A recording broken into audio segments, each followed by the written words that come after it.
Hello, what is up mga Momsters? Sir Ma'am, ako po si Ralph C. Fries, ang visual artist from Manila. And today we are going to customize the Marvel Legends series, Grey Hulk, and Dr. Bruce Banner. So first step, tatanggalin muna natin yung kanyang mga accessories, or accessories, steel pipe, mga kamay, and yung glasses ni Dr. Banner, tatanggalin muna natin.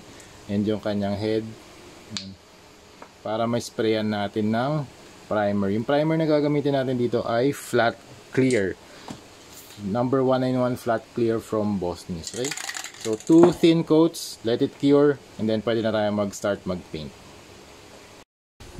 Alright, tapos na tayo mag-apply ng flat clear primer. So matte na yung finish nya, hindi na bago yung base color, pero lahat ng paints na i-apply natin dito kakapit na siya dun sa surface ng action figure.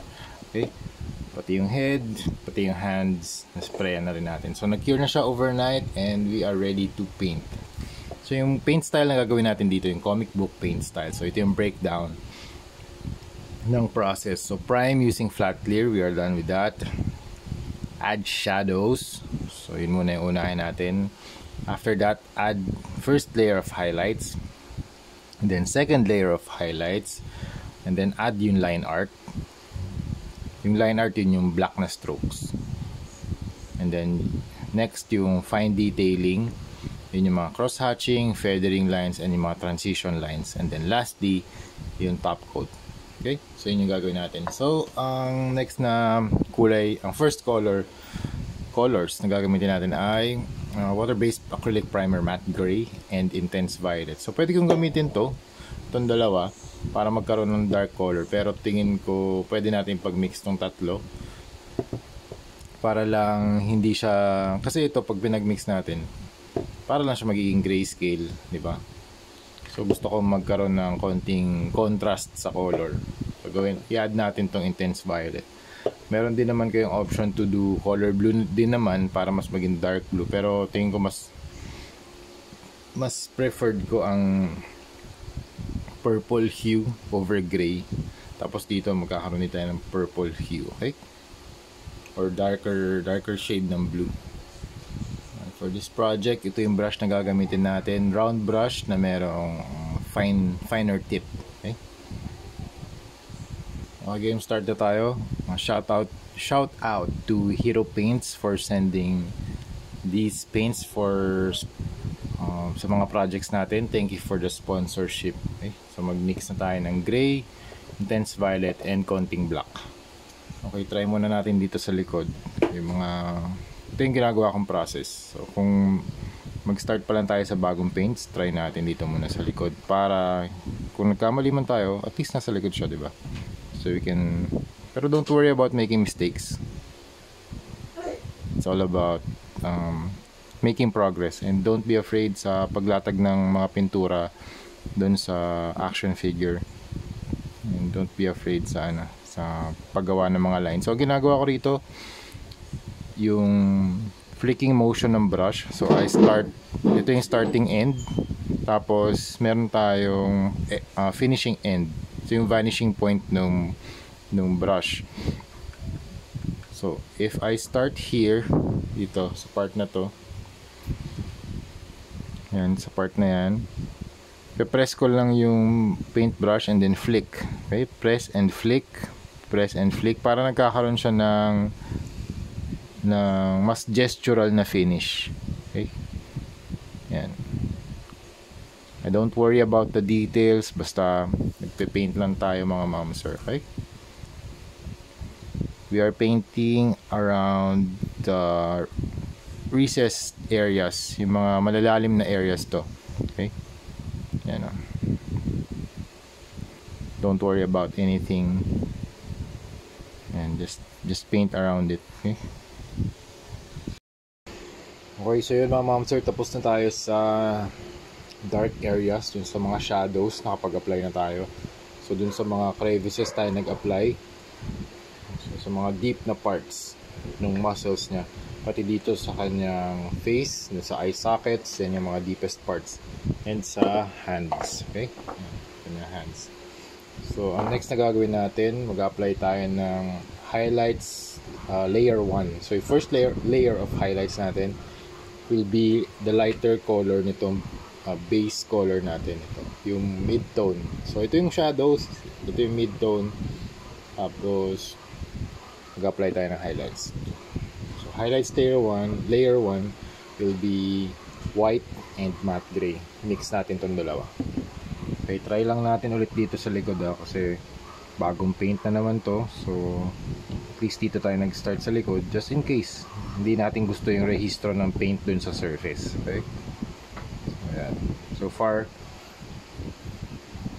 far medyo mas light naman yung finish nya dun sa base color. So okay na ako dito.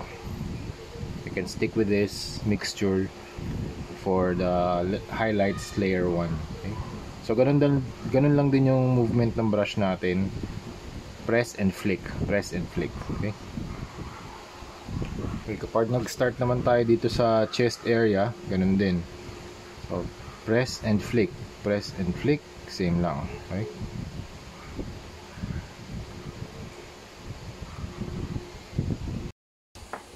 Okay, done na tayo dun sa first layer of highlights na na-apply natin sa body, tsaka sa feet, sa hands, nalagay na rin natin, and sa face.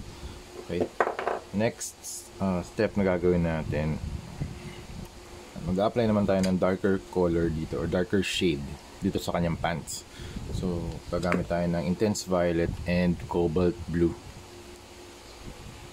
or maybe we can use navy blue. Mas darker kasi ito eh. Ayan, intense violet tsaka navy blue na lang gamitin natin. And samahan na rin natin ng konting black. Okay, try natin dito sa kanyang pants. Medyo light pa siya, pero okay lang. Nagdagan natin ng black. Magkaroon lang ng konting shade. Ayan.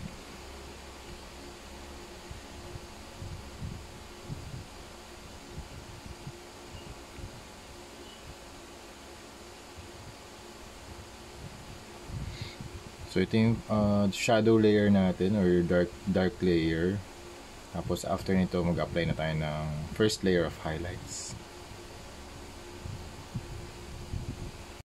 Okay, after this, turquoise naman mga moms. Turquoise yung gagamitin natin for the first layer of highlights dun sa blue na mga sections ng pants. Okay, again, start tayo rito sa mga straps. Okay.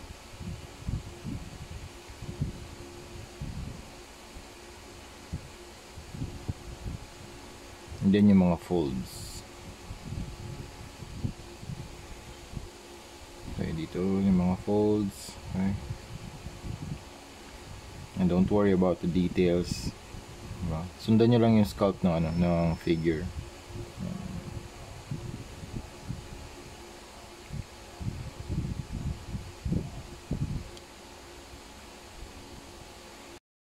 Okay, after ng first layer of highlights, second layer of highlights naman. So mag-mix tayo ng white and turquoise. So start natin dito sa mga knee area. Okay.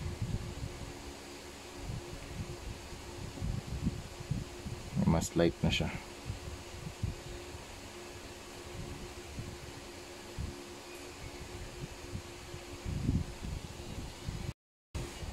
Okay, tapos na tayo sa groundwork, sa foundation. And now, maglalagay na tayo ng line art. So yung line art, we are going to use water-based acrylic primer matte black from Hero Paints.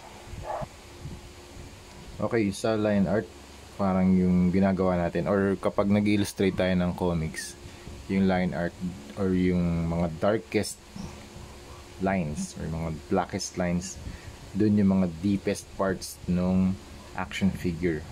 Ayan. Or ng illustration. So yun yung i-apply natin dito. So dito sa chest. Okay. So dito yung pinaka dark na part. So ganun din gagawin natin. Press and flick, press and flick. So parang ito yung line art ng comic book page natin.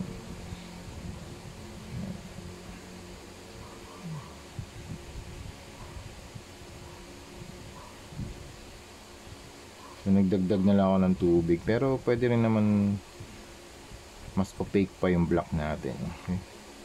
Pwede ko rin naman i-revise yan. No? Don't be afraid sa paglatag ng line art. Kasi pwede naman natin patungan ulit yan.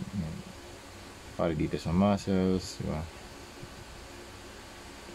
Section, sa rib section. Ngayon ang magiging guide natin yung scalp. Kung saan pinakamalalim yung scalp. Yan.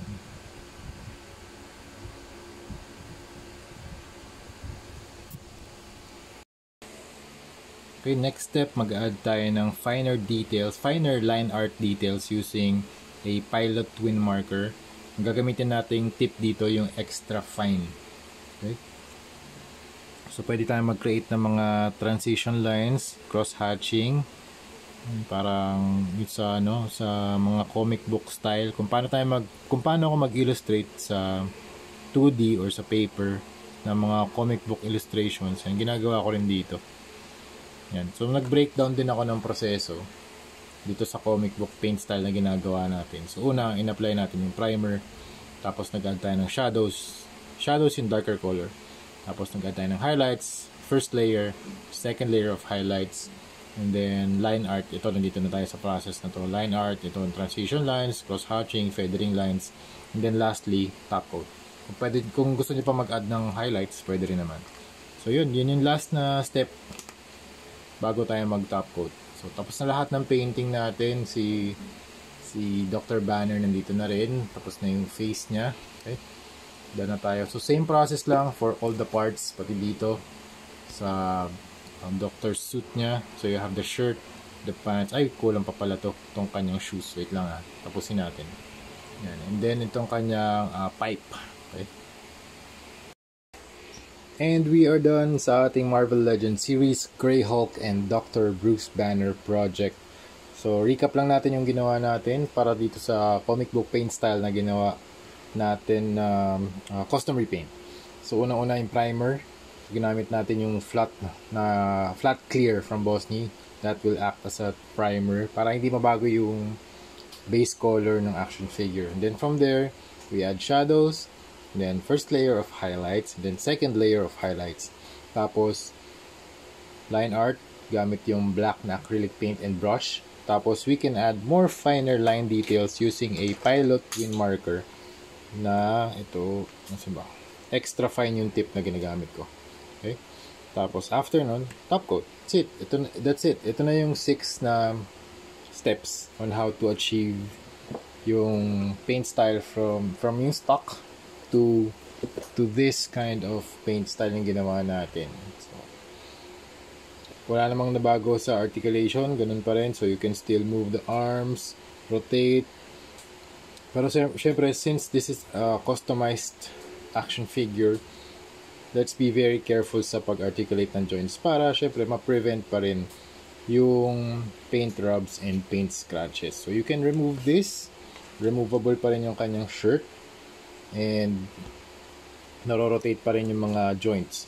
Tapos pwede mo pa rin pahawak yung kanyang green pipe para mas magkaroon ng dynamic na mga poses kung gusto mo i-include sa mga toy photography or posing or display, pwede yan. Tapos meron din siyang alternate head. So this is the alternate head. Yung hindi kita yung teeth. So this is just a very angry stare from the Hulk. And then you have the fist hands. Okay? Tapos dito naman kay Dr. Bruce Banner, tuwa ako dito sa sa eyeglasses. Really happy about that na nag-include pa sila ng ganyang klaseng accessory. So pwede natin tanggalin. Okay? Tapos pwede rin nating equip sa taas ng kanyang head. Pero since naka-equip siya sa face, mas bumubuka yung yung glasses.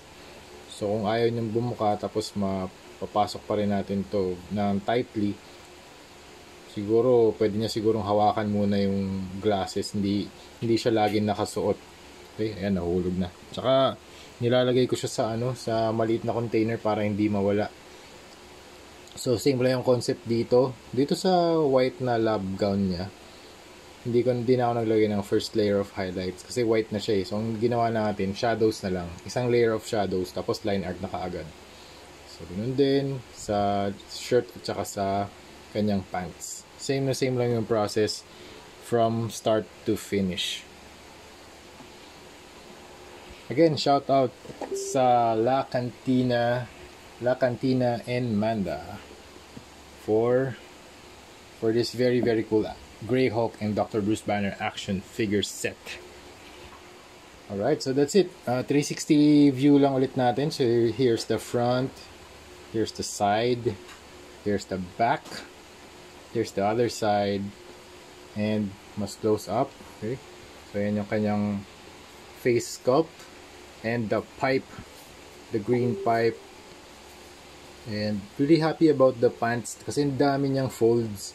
So really happy na nagkakaroon tayo ng mga gantong klaseng canvas kasi ang ganda ng sculpt talaga ng mga ginagawa ng mga toys ngayon. Super cool. Lahat ng toy line, thank you very much.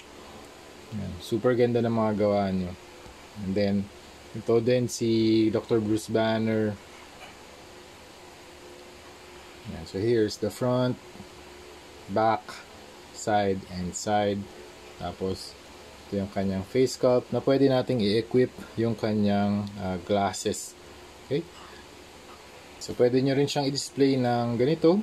Kunwari nagta-transform siya, kung ano yung transform version na Hulk version, at saka ito yung normal version na human, pwede nyo siyang pagtabi na ganyan. So it's a itong set na to, very nice addition sa inyong Hulk display.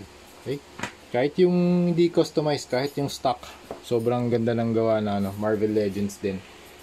So that's it mga ma'am, sir, ma'am. Muna tayo, toy photography muna tayo. Ipopost ko muna sila. Tapos I'll take more photos na iba't ibang posts, yung mga dynamic poses natin na pwede nating i-upload sa social media like Facebook, Twitter, Instagram, YouTube, and TikTok. Okay? So that's it. Thank you very much for watching and see you sa next video. Bye-bye!